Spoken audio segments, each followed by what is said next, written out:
Well, good morning, Griffin. How are you today? Awesome. Awesome again. Awesome, awesome, awesome. What have you been doing since I saw you last? Playing with Legos. What's your favorite thing about playing with Legos? What are you making? You can build stuff, So, what are you like building? create new things. I'm building like a Harry Potter world. Oh my gosh. Have you read those books? Yeah, they're awesome. They are awesome, aren't they? Okay, what's one of the details that you're putting in your little Harry Potter village? Hagrid's hut. You're putting in what? Hagrid's hut. What is that? It's where Hagrid sleeps, and it's kind of his house. Oh, okay. Oh my gosh, that's cool. Boy, I'd love to see that. You'll have to take a picture of it on your mom or dad's phone so you can share it with me next time. Mm-hmm. Yeah, they'd let you. I'm sure they would. Okay, how are you doing? Let me pull up let me share my screen here and let's just check in to see what we did the other day. And let me go right to you. Here we are. Okay, and let me go back. I'm going to go here to our latest session and see, kind of review what we did. You probably remember, let me remind myself. Oh gosh, that's right. You were talking about the wild robot escape. You'd Mm-hmm. finished that, didn't you? And you love that make-believe. Okay, remember what we talked about to do today, for today? You said to find a place where you had to infer. You also said to find a place where you don't know a word. Oh, were you able to do both of those? Mm-hmm. Oh gosh, can you show me? Yeah. Which one do you want to start with? The inference, I think. Okay. Wait. And what book are you reading again? I'm reading Archie Double Digits. That's right, Archie. And I Right. found out that it's your mom's from when she was young. Okay, I actually had two inference ones. Okay. Do you want me to read them to you or Yes. something? Yeah, would you? Well, in one of them, there's this. I'm not sure if you can see it, but they're in like for you, it's the bottom right. Okay. The girls have like gears turning in their head, and you Oh. have to infer that they're thinking. Oh, that's really a great one. And what did you infer they were thinking? They were thinking about joining the band because that's Archie's favorite thing to do, to like spend more time with him. Oh. And did it get that was your inference. Is there anything in the story that was your evidence that really did happen then? Yeah, in the first one, they were talking about how they both wanted to like become Archie's girlfriends. So, and then they were talking about how Archie's favorite thing to do was like play on his guitar in his band, but they were looking for a girl to sing. So then they show the picture of the turning wheel, so they're probably thinking about joining the band. Oh, gosh, all those details you put together that led up to that inference. Boy, that's really a good example of inferring using that Thanks. information. Yes, yeah. Now, Griffin, when you do that inferring, how does it help you with understanding the story? Because that's pretty sophisticated, really, doing an inference. Well, it's like a whole new level of like understanding the story, and you really have to know what they're thinking to get the story. And and sometimes the author doesn't really want to go out and tell you specifically, so they just make you use inferencing. That could be a definition. you should tell all kids that. I mean, that's really perfect example or a perfect definition of what it is. You know, it helps you understand, because you have to really know what's going on in the story to put those two pieces together, or all the pieces together, to then make that inference. Yeah, great idea. Did you say you found 2 of those, or was there another? Yeah. That was a great example. Well, so one of the girls is going to voice lessons, Uh-huh. and there's a sign in there that says J high note voice coach. So Yes. it like looks like they're going to a voice if you see the detail in there. Yeah, it doesn't say that they're going, but you have to infer that they're going to voice lessons. Because you're using the picture then too. Mm-hmm. Okay.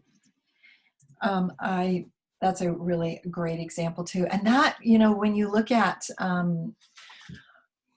graphic organizers or comic books, so much of the story is carried through those pictures. So that's a really good example. You showed me an inference with the, you know, the words, but the text, and you're also showing it in the pictures. I'm going to write that down. I'm just taking notes on what you're saying. So the G high note, you're inferring they're going for voice lessons. Mm-hmm. Okay, and you were also choosing a word. Did you find a word? Is that what? Yeah, there's like, I'm just gonna read the sentence this guy's saying. It says, Okay. "Hurry, scuttle the ship, man the fire axes, flood the bilge, sink her." I'm not sure what that means at all. Okay, can we infer what some of that is about? Well, Archie's coming onto the ship, so they think something's really bad is gonna happen. Okay, so he's coming on the ship, so a lot of those words might have something to do with that ship, right? Would you read it one Well, more time? the scurry, scuttle the ship, man the fire axes, flood the bilge, sink her. Um, Archie, it's Archie's girlfriend's dad, and Archie's like major bad luck for him, Oh, so that's kind of why, probably. so are they really thinking about sinking the ship? No, they think Archie's accidentally going to, which Uh, he actually does. oh, as you read on, he really does. Mm-hmm. Okay, do you know what that could be also called? Have you ever heard of the word foreshadow? No. Okay, I'm going to tell you. A foreshadow is sometimes the author will give you information that you've already had, that you already know he's not very good luck, right? And Mm-hmm. then the author has just given you all these words, something about sink the ship, sink the ship. So you're starting to think, oh my gosh, is he really going to sink the ship? And then now you see that he really did.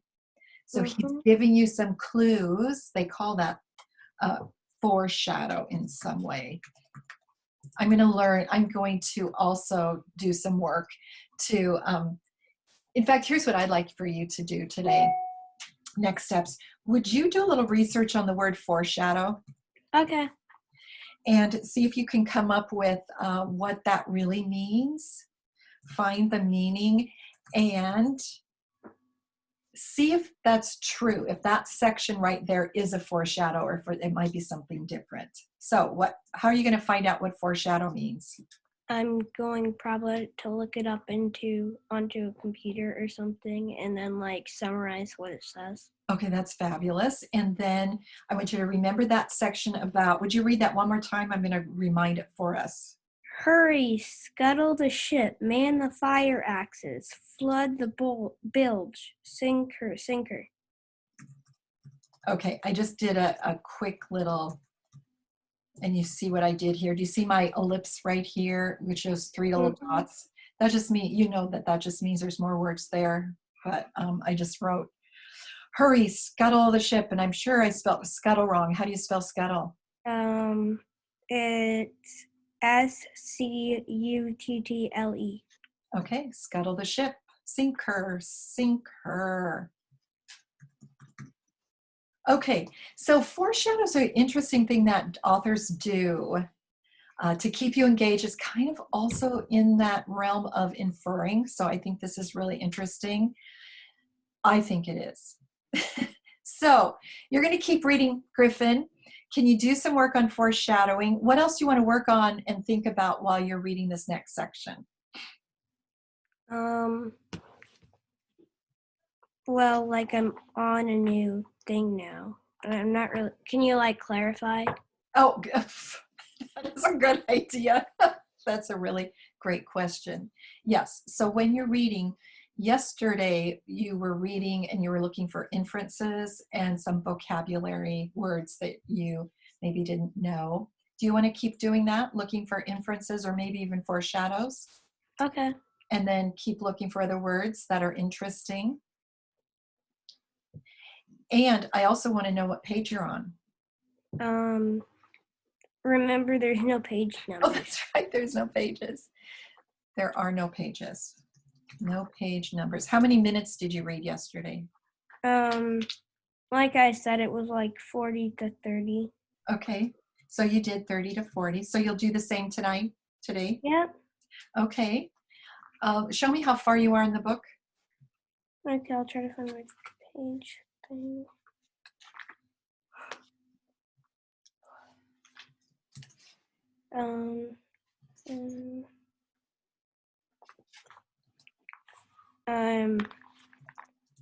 This is Oh, wow. this is the half that I have to keep going, and this is the half that I've already read.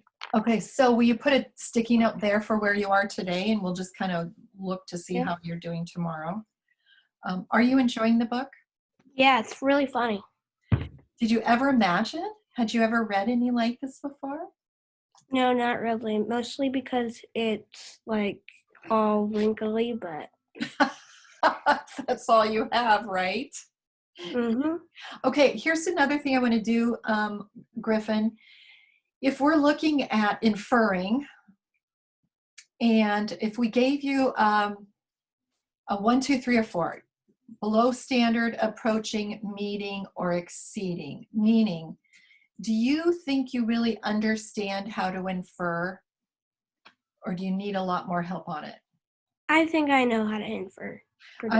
I think based on what you did today, I'd give you a 4. You really were able to show that inference in many different ways. A lot of times we want to see this 2 or 3 times. So let's do inferring one more time.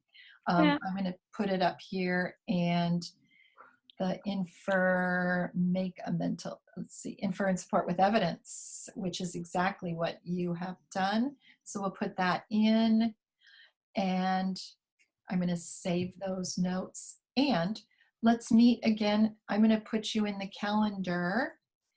I'm going to go up here, and let's meet tomorrow and see how it's going. Okay. So I'm going to put you in, Griffin, and reading, and we're going to choose tomorrow.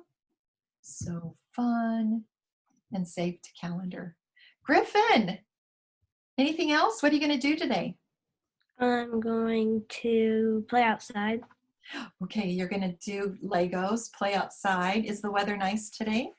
Well, it's a little bit cold, but it's still pretty nice, I think. All right, get out there anyway. All right, well, enjoy Archie. Can't wait to see what foreshadow means. And we'll talk to you tomorrow. Bye. Hey, bye.